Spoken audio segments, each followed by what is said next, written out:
they stole merchandise from a store. The president finds out about it. He, of course, is in China. He's meeting with President Xi. He gets involved. The boys are released. They get to come back home, which was never a certainty until he got involved. He says that... Well, how do you know it? How do you know it wasn't involved before I even knew that? I mean, he didn't even know they was over there and like that. Okay, what was the reason for him going over there in the first place? The president was in China to meet with the president of China and discuss trade matters, but he certainly was informed that's about before... the boys when he was in China, and that's why he got involved, he says. Okay, he didn't get involved till he got to China? I don't understand your question. So he wasn't going over there beforehand? He was going over there before. What I'm trying to say is, what are you trying to say? It wasn't like he was in the U.S. and said, okay, there's 3 kids in China, I need to go over there and get them.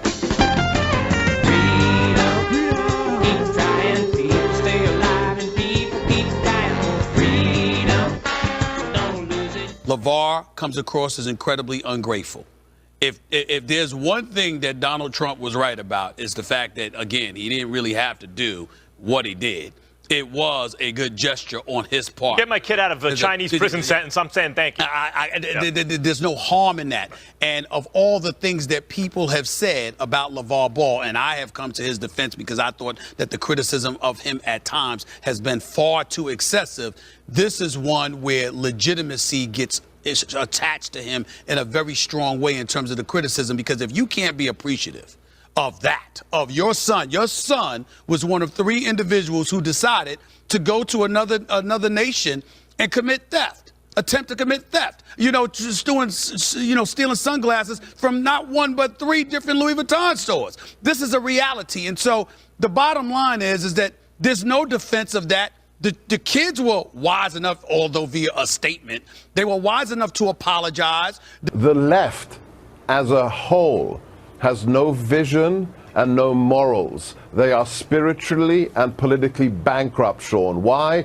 Because they made this all possible. Whether it was covering for Ted Kennedy, whether it was covering for Bill Clinton, they've created this mantra for 30 years. It's just sex. It's okay. It's private. Don't worry about it. This created a culture of permissiveness. As a result, the political side of the aisle that says we are for women, we support the victims, they have completely hollowed out their own moral standing. And I want to see a reckoning right now. I want to see the real feminists get out on the street. I don't care what kind of hat they're wearing, but I want them to protest because, hey, we're the right. They hate us. I get it.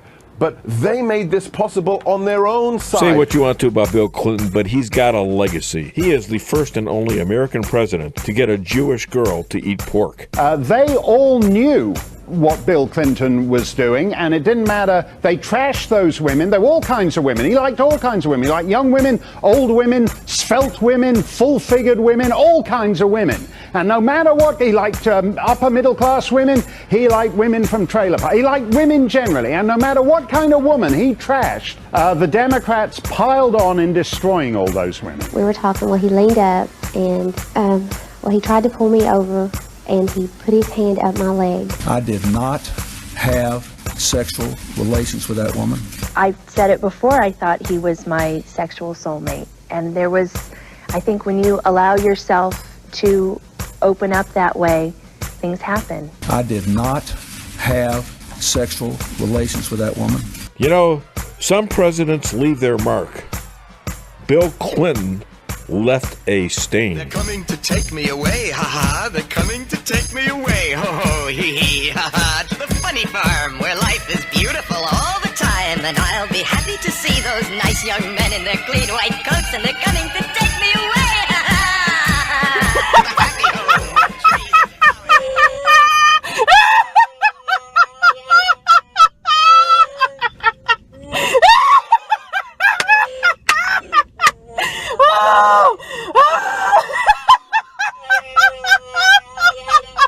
Aha! Aha! What do you know from funny, you